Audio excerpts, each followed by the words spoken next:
Malaya பல்கலைக்கழக இந்திய ஆய்வியல் துறையின் ஏற்பாட்டில் துன் சாமிவேலுவின் சகாப்தம் எனும் நிகழ்ச்சி ஓம்ஸ் அறவாரியத்தின் ஆதரவில் கடந்த ஜூன் 11ஆம் தேதி வெகு சிறப்பாக நடைபெற்றது. மூத்த அரசியல் தலைவரும் மஇகவின் முன்னாள் உதவித் தலைவரும் முன்னாள் துணை அமைச்சருமான தான் ஸ்ரீ குமரன், ஓம்ஸ் அறவாரியத்தின் தோற்றுநரும் அரிமா சங்கத்தின் தலைவருமான ஓம்ஸ் பா தியாகராஜன், மஇகவின் முன்னாள் தலைவரும் முன்னாள் சுகாதாரத்துறை அமைச்சருமான தான் ஸ்ரீ எஸ் சுப்பிரமணியம் போன்ற துன் சாமிவேலு காலத்து அரசியல் தலைவர்கள் பலரும் இந்நிகழ்ச்சியில் கலந்து சிறப்பித்ததுடன் துன் சாமிவேலுவின் நிறை குறைகளை பொதுவில் பகிர்ந்து கொண்டனர். துன் சாமிவேலுவின் நண்பரும் அரசியல் தோழருமான தான் ஸ்ரீ குமரன் துன் சாமிவேலுவின் ஆரம்ப கால அரசியல் குறித்து விரிவாக விளக்கினார். பேரா, ஸ்லாங்கூர் ஆகிய இரு மாநிலங்களிலும் மஇகா செய்த சீர்திருத்தங்கள் குறித்தும் 1967ஆம் ஆண்டு மலேசியா இந்தோனேசியா இடையில் ஏற்பட்ட அரசியல் போரில் துன் சாமிவேலுவின் துணிச்சல் மிகுந்த செயல்களையும் உண்டு பண்ணியதாக தான் ஸ்ரீ குமரன் நினைவூற்றினார். நாணயத்திற்கு இரு பக்கங்கள் இருப்பது போல துன் சாமிவேலுவுக்கும் நிறைகுறை உள்ளது என்பதை ஒரு நண்பராக தாம் அறிவேன் என்று தான் ஸ்ரீ குமரன் வெளிப்படையாக தெரிவித்தார். காலம் வளர்ந்தது, மாற்றங்கள் ஏற்பட்டன. நண்பன் தலைவனானான், நண்பன் அமைச்சனானான், நண்பன் அமைச்சரானான். ஏதோ காலம் அவனை தொட்டிக்கொண்டே பின்னால் எதை செய்ய வைத்தது, என்னை துணை அமைச்சராக்கியது, என்னை துணை உதவி தலைவராக்கியது. வாழும் வரை உயிரோடு இருந்தோம், நண்பராக இருந்தோம், இறந்த பிறகும் நண்பராக. ஆனால் ஒன்றை நான் தெளிவாக கூறுகின்றேன், நண்பர் என்று கீழப்படுது வெறும் நண்பராகத்தான் இருந்தேன், நான் நெருங்கிய நண்பராக இல்லை. 2008ஆம் ஆண்டு பொது தேர்தலில் துன் சாமிவேலு 1821 வாக்குகள் வித்தியாசத்தில் PKRின் மைக்கேல் ஜெயக்குமார் தேவராஜ் என்பவரிடம் தோல்வி அடைந்ததற்கு தாமும் ஒரு காரணம் என ஓம்ஸ் பா தியாகராஜன் மனம் திறந்து பேசினார். ஆனால் தேர்தலுக்கு முந்தைய நாள் சாமிவேலுவுக்கு எதிராக அம்னோவின் ஒரு பிரிவினர் செயல்படுகிறார்கள் என்பதை அறிந்ததும் துன் சாமிவேலுவின் மகனான வேள்பாரியின் மூலமாக அதனை தெரியப்படுத்தினேன். ஆனால் சாமிவேலு அதற்கு செவிசாய்க்கவில்லை. எனக்கும் துன் சாமிவேலுக்கும் இடையில் பல முரண்பட்ட கருத்துகள் இருந்தன. ஆனால் தனிப்பட்ட முறையில் துன் சாமிவேலுவை தாம் மதிக்கிறேன் என்று ஓம்ஸ் பா தியாகராஜன் கூறினார். அவரால் இயன்றதை இந்திய சமூகத்திற்கு செய்தார் என்பதில் தனக்கு மாற்று கருத்தில்லை. ஆனால் அவர் செய்ததை விடவும் அதிகமாகவும் அவரால் செய்திருக்க முடியும் என்பதை இங்கு கூறிக்கொள்ள விரும்புகிறேன் என அவர் தெரிவித்தார். தேர்தலில் துன் சாமிவேலு தோல்வி அடைந்த பின்னர் அவரின் அருகில் அமர்ந்து ஒரு நிகழ்ச்சியில் அவரிடம் நான் பேசினேன். சுங்கேசிப்பூட்டில் உங்களுக்கு எதிராக பிரச்சாரம் செய்தேன் என வெளிப்படையாகவே அவரிடம் தெரிவித்தேன். அவருடைய முகத்துக்கு நேராக புன்னகைத்தே நான் அதை சொன்னேன். எனக்கும் அது தெரியும் என துன் சாமிவேலு பதிலளித்தார். துன் சாமிவேலுவின் இறுதி காலத்தில் நேரடியாக அவருடன் பேசி பழகினேன். என்னுடைய தாயார் இறந்த போது துன் சாமிவேலு என் இல்லம் தேடி வந்து ஆறுதல் கூறியதுடன் என் தாயாருக்கு அஞ்சலி செலுத்தும் வகையில் தேவாரமும் ஓதினார். அவர் மீதான என்னுடைய விமர்சனம் என்பது இந்திய சமூகத்திற்கானதாக மட்டுமே இருந்ததே தவிர தனிப்பட்ட முறையில் துன் சாமிவேலுவின் மீதான மரியாதை இன்றும் தொடர்கிறது என்று ஓம்ஸ் பா தியாகராஜன் மனம் திறந்து பேசினார். மாமனிதன் என்று சொல்லும் பொழுது அவர் சேவை, தமிழ் சமுதாயத்துக்கு ஆற்றிய சேவை, தமிழ் சமுதாயத்துக்கு தூணாக இருந்த ஒரு தலைவர். அவரை பற்றி நான் பேசணும் அப்படின்னா என்ன பேசுறது என்று சற்று சிந்தித்து தான் பேச வேண்டிய ஒரு சூழ்நிலையிலே இருந்தேன். மலைய பல்கலைக்கழகம் கேட்ட பொழுது நான் சொன்னேன், இப்படிப்பட்ட ஒரு மனிதனுக்கு நான் பேச வேண்டிய உள் மனதோடு இருந்தால் தான் நான் பேசணும் அப்படின்னு சொன்னால் நீங்கள் கூப்பிட்டு நான் வரேன் அப்படின்னேன். சரின்னு சொன்னாங்க. நீங்கள் தாராளமாக பேசலாம்யா அப்படின்னு சொன்னார். அந்த வகையிலே அவர்களுக்கு எனது மனமார்ந்த நன்றி பாராட்டுகள் தெரிவித்துக் கொள்கிறேன். எனக்கும் சாமிவேலுக்கும் இருந்த உறவு 95 விழுக்காடு கசப்பான உறவாகத்தான் இருந்தது.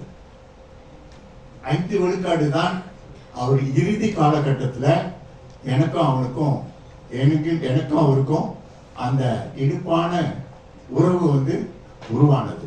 நான் எப்பயுமே அரைகுறைமா பேசிட்டு ஓடிடுவேன். ஆனால் இப்போ நான் பேசணும்னு விரும்புகிறேன். ஏன்னா அவர் ஒரு மாமனிதர். அவர் ஒரு மாமனிதர். சாமிவேலு வந்து ஒரு மாமனிதர்.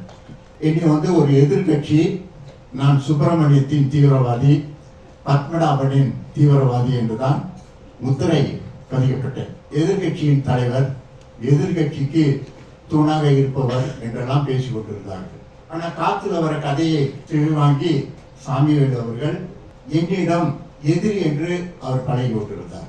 அவருக்கு ஏதோ நான் வந்து துரோகம் செய்கிற மாதிரி அப்படின்னு சொல்லியிருந்தார். எனக்கும் காத்துல வர சதையை கேட்டு தான் அவரை நான் தப்பாக கருத்தில் கொண்டேன். 2 பேரும் பக்கத்தில் உட்காந்து பேசியது கிடையாது. அதுதான் தவறு. இன்று வந்து முன்னாள் மாயிகா தலைவர் நான் ஸ்ரீ சுப்பிரமணியன் பக்கத்தில் நான் உட்கார்ந்துருக்கேன். அது எனக்கு பெருமையாக இருக்கு.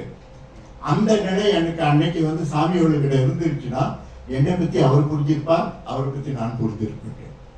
ஆனால் அந்த வாய்ப்பு எனக்கு கிடைக்கலையா உடலையான்னு எனக்கு தெரியல. என்னை பொறுத்தவரை உடலைன்றது தான் நான் நினைக்கின்றேன். அந்த வகையிலே இன்று நான் ஒரு 2-3 முக்கியமான விஷயத்தை நாங்கள் குறிப்பிட்டு சொல்ல விரும்புகின்றேன். இங்கே நிறைய பேர் மாயிக்காலேருந்து வந்திருக்கீங்க. உங்களெல்லாம் வரவேற்பதிலே மகிழ்ச்சி அடைகின்றேன். நான் சொல்றதையும் நான் வருத்தப்படலை. நான் என்ன உண்மையை தான் நான் சொல்றேன். என்ன சொல்றேன்னா, மாயிக்காக்காரங்களுக்கு இல்லாத உணர்வு எனக்கு இருந்தது.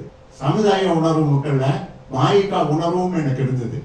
அது வந்து இன்னைக்கு மைக்கில் பேசுறது மட்டும் இல்லை, அது வந்து ஊடகங்கள்ல இருக்கு, காவல்துறையில இருக்கு, பத்திரிகையில வந்திருக்கு, நாடாளுமன்றத்திலேயே இதை பத்தி பேசப்பட்டது. மகாதீரின் காலத்தில் இந்தியர்களுக்கான நலத்திட்டங்களை அமைச்சரவையின் மூலமாக அவ்வளவு எளிதாக பெற முடியாத போது பல முறை சாமிவேலு அமைச்சரவையில் வெளியேறி இருக்கிறார் என்று முன்னாள் அமைச்சரும் மஇகவின் முன்னாள் தலைவருமான தான்ஸ்ரீ சுப்பிரமணியம் வெளிப்படையாக அறிவித்துள்ளார். பொது மேடைகளில் மகாதீர் இந்தியர்களுக்கு அதை கொடுத்தேன் இதை கொடுத்தேன் என்பார். ஆனால் அவரிடமிருந்து அதை பெறுவதற்கு பல ஆண்டுகளாக மஇக போராடியது. மஇகவின் தலைவராக நீண்ட காலமாக சாமிவேலு இருந்தார். அதற்கு ஒரே காரணம் மகாதீரை எதிர்க்கும் சாமிவேலுவின் துணிச்சல்தான் என்று தான்ஸ்ரீ சுப்பிரமணியம் தெரிவித்தார். இங்க வந்து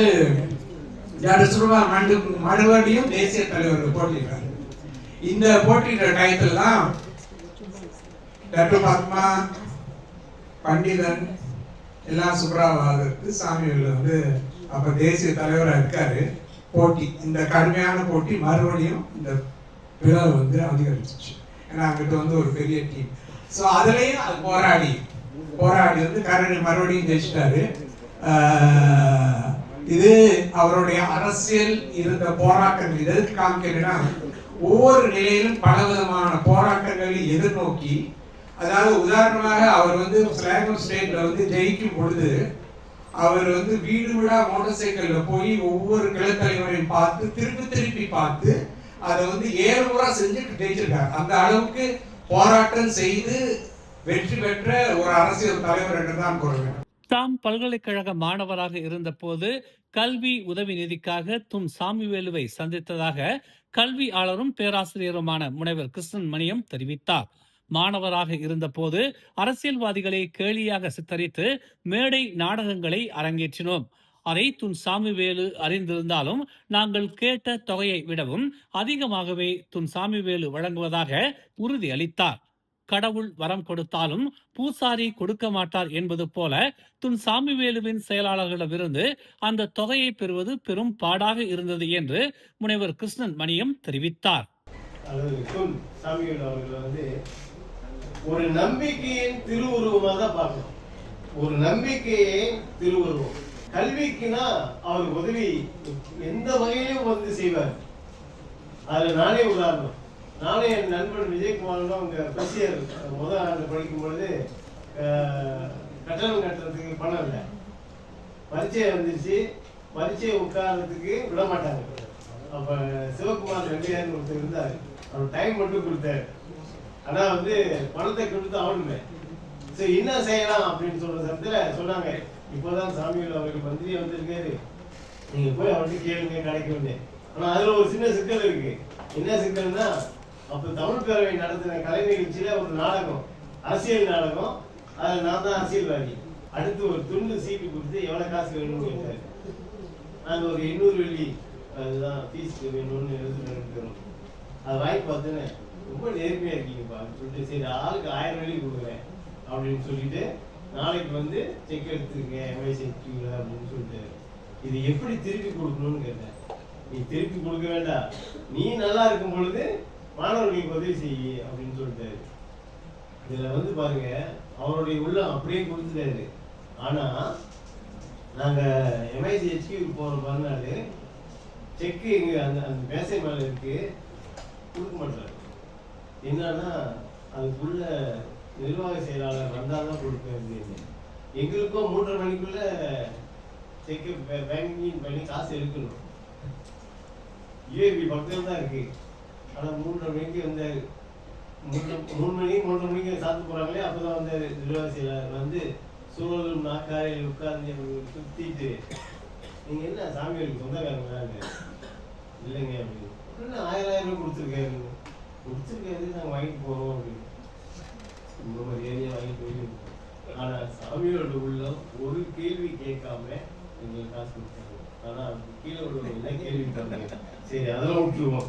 1987ஆம் ஆண்டு அனைத்துலக தமிழ் ஆராய்ச்சி மாநாடு மலேசியாவில் நடைபெறுவதற்கு பெரும் பங்காற்றினார் துன் சாமிவேலு என்று தான்ஸ்ரீ மாரிமுத்து தெரிவித்தார்.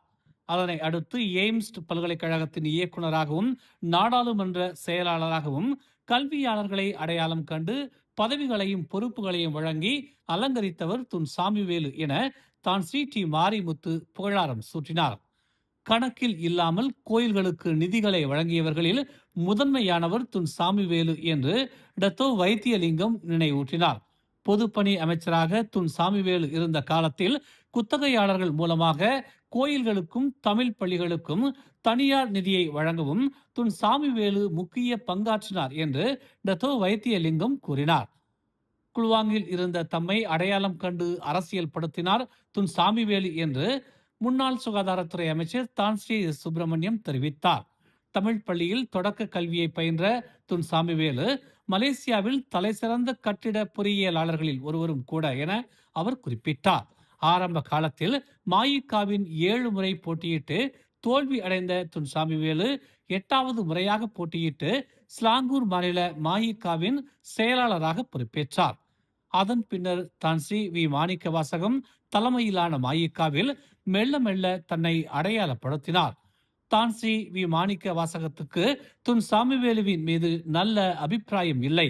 அதற்கு காரணம் தான்ஸ்ரீ வி மாணிக்கவாசகம் கல்வியாளர்களுக்கு மட்டுமே வாய்ப்புகளை வழங்கினார். ஆனால் தான்ஸ்ரீ வி மாணிக்கவாசகம் மறைந்த பின்னர் துன் சாமிவேலு தன்னுடைய பொறுப்புகளை மீறி மலேசியா முழுவதும் மாயிகா கிளை தலைவர்களின் நம்பிக்கையை பெற்று மாயிகாவின் தலைவராக தேர்தலில் போட்டியிட்டு தலைவரானார். மாயிகாவின் தலைவரானாலும் கிளை தலைவர்களை மரியாதையுடனும் நடத்தினார். ஒரு கட்சியின் தலைவன் என்கிற அகம்பாவத்துடன் அவர் யாரையும் கடிந்து பேசியது இல்லை. அவருக்கு எதிராக கட்சியில் இருந்தவர்களையும் அவர் அரவணைக்கவே விரும்பினார். அந்த சிறந்த தலைமைத்துவத்தால் அவர் 31 ஆண்டுகள் தொடர்ச்சியாக மாயிகாவின் தலைவராக பொறுப்பில் இருந்தார் என்று அவர் குறிப்பிட்டார். மேலும் செய்திகளை தெரிந்து கொள்ள தமிழ் மலர் இணையதளம், தமிழ் மலர் செயலி மற்றும் மலர் டிவி யூடியூப் சேனலை வலம் வாருங்கள். எங்களோடு இணைந்திருக்க மலர் டிவியை பதிவு செய்து கொள்ளுங்கள். உறவுகள் மகிழ்ந்திட விருப்பம் மற்றும் பகிர்வு சேவையை சொடுக்கிடுங்கள்.